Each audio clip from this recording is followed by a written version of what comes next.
আবার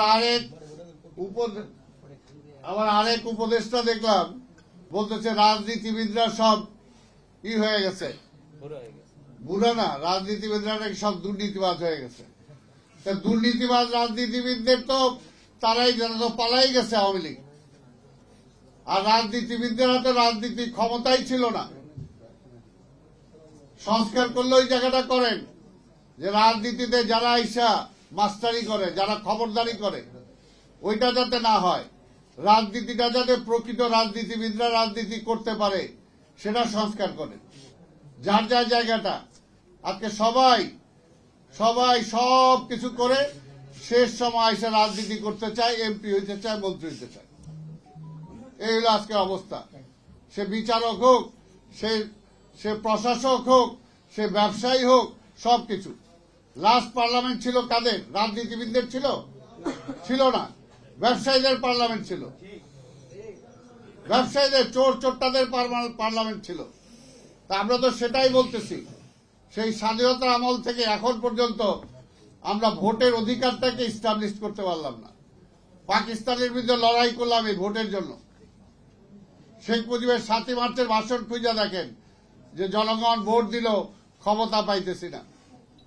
এর পরবর্তী পর্যায়ে বারবার খালি ভোটের অধিকারই চলে গেছে। গত 15 বছর ধরে ভোট নাই।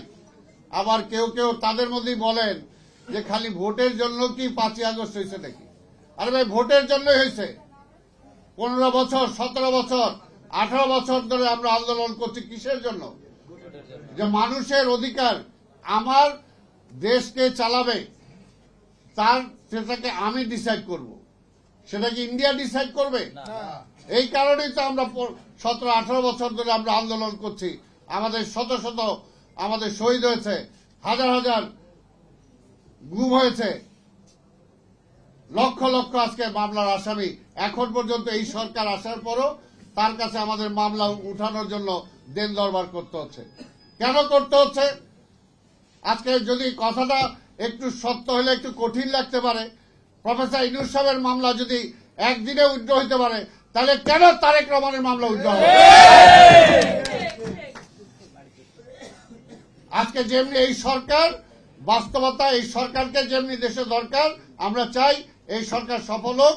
ঠিক তেমনি ভাবে আজকে আধিপত্যবাদের বিরুদ্ধে যদি রাজনৈতিক প্রতিরোধ গড়ে তুলতে হয়, তাহলে তারেক রহমানকেও দেশে দরকার।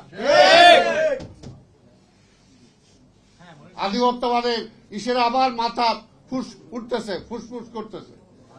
এই জন্য সময় দিলে চিন্তা করতে হবে এখন আমাদেরকে, যে আমরা যদি এই সরকার সময় চাচ্ছে, সময় দিলে কি ফ্যাসিবাদ আরো শক্তিশালী হবে, না সময় দিলে তারা বিএনপিকে দুর্বল করবে? কোনটা চাচ্ছে? অনেকেই তো বলেন, মুখ ফুসকে বলেই ফেলেন, এখন তো নির্বাচন দিলে বিএনপি চলে আসবে। আরে ভাই, জনগণ যাকে ভোট দেয় সে আসবে। হাসিনাও তো এর জন্য 3টা নির্বাচন দেয় নাই, নিজেই পরিষ্কার করে বলছে, পরিষ্কার, আমি ভোট দিব, ওই তারেক আইসা দেশ চালাইবো, এটার জায়গা। আজকের এই সরকারের মধ্যে কেউ কি ওই ভূত তার কাঁধে বসছে কিনা, আজকে এই সরকারকে চিন্তা করতে হবে।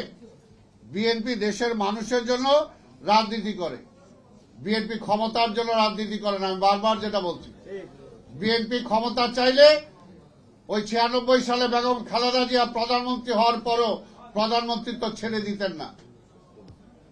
যদি বিএনপি ক্ষমতায় চাইতো এই 5ই আগস্টের পরও, তাহলে বিএনপির নেতৃত্বে আন্দোলনকারী সকল রাজনৈতিক দল এবং ছাত্রদেরকে নিয়ে তাহলে জাতীয় সরকার সেদিনই হইতে পারত। কিন্তু বিএনপি সেটা চায় না। বিএনপি চায় জনগণের ভোটের মাধ্যমেই জনগণ ডিসাইড করবে বিএনপি ক্ষমতায় যাবে না কে যাবে। আরে ভাই, এখনো বুঝেন না এই দেশে 2টা ধারা, একটা হলো ভারতীয় আধিপত্যবাদের পক্ষে, আরেকটা হলো বাংলাদেশের জাতীয়তাবাদের পক্ষে, স্বাধীনতার পক্ষে, গণতন্ত্রের পক্ষে।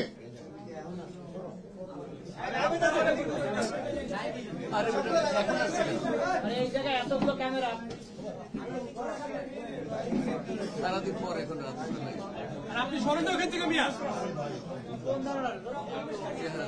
প্লিজ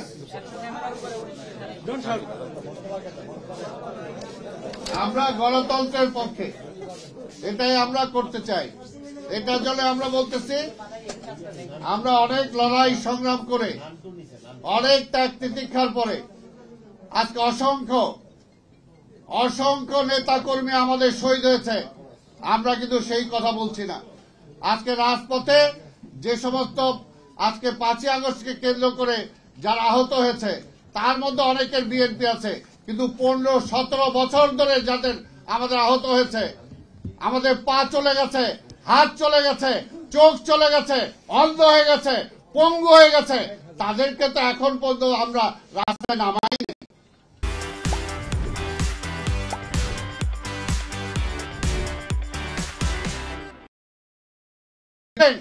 যে খায়রুল হক এই সংবিধানকে ছিন্ন ভিন্ন করে হাসিনাকে স্বৈরাচার বানাইলো, ওই খায়রুল হক কই? ধরছেন? এখনো তো ধরেন নাই খায়রুল হকরে। ব্যবসা যারা হাজার হাজার কোটি টাকা যারা লোপাট করে ব্যাংক খালি করে ফেললো, কই ধরছেন? একটারও তো ধরেন নাই। খালি বিএনপি ঠেকায় না। ওই আওয়ামী লীগও বিএনপি ঠেকানোর আন্দোলনে হাসিনা এক কাপড়ে দেশ ছাড়তে হয়েছে।